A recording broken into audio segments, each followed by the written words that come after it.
主席，我謹以發展事務委員會主席嘅身份，提交事務委員會2025年會期嘅工作報告，並簡述幾項重點工作。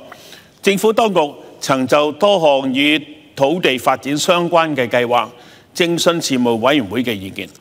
喺北部都會區嘅發展方面，事務委員會支持行政長官喺2025年施政報告中提出強化北都治理體系，訂立加快發展北都專屬法例，以及簡化行政措施以拆牆鬆綁等加快北都建設嘅措施。委員促請當局盡快落實北都嘅片區開發項目，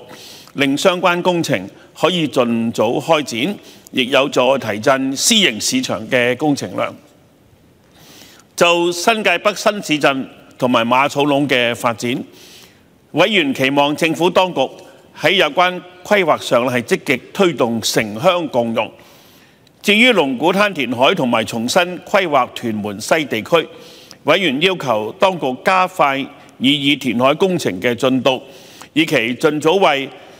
受有關發展影響嘅種地作業嘅經營者提供土地重置業務。香港與其他城市一樣，面對極端天氣事件越趨頻繁同埋日漸加劇帶來嘅挑戰，事務委員會支持政府當局按照循序漸進嘅原則，採用適應、應變同埋管理嘅綜合策略，應對氣候變化影響下可能增加嘅水浸風險。委員促請當局加快推展相關雨水排放系統改善工程，特別係喺2023年世紀黑雨事件中嚴重受災地區進行嘅工程項目。呢啲地區包括黃大仙、港島東等。喺2025年5月至到6月期間，屯門區發生多宗水管爆裂或者係滲漏嘅事故，引起社會廣泛關注。政府當局曾向事務委員會匯報水務署就處理水管爆裂及滲漏嘅分析及改善措施。委員促請當局積極善用科技監控水管嘅情況，以助及早發現有滲漏及爆裂問題嘅水管。事務委員會又非常關注多宗食水出現瀝青沉積物嘅事件，當局已經喺相關會議上向委員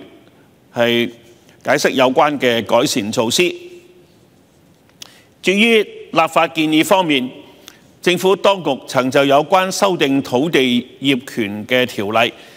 以在新批土地實施業權註冊制度嘅立法建議，徵詢事務委員會嘅意見。有關條例嘅條例草案已經喺2025年9月25號獲立法會通過啦。事務委員會嘅其他工作已經係詳列喺報告之內。主席，我希望藉此機會感謝各委員喺過去1年積極參與事務委員會嘅工作，就各項議題提出寶貴嘅意見。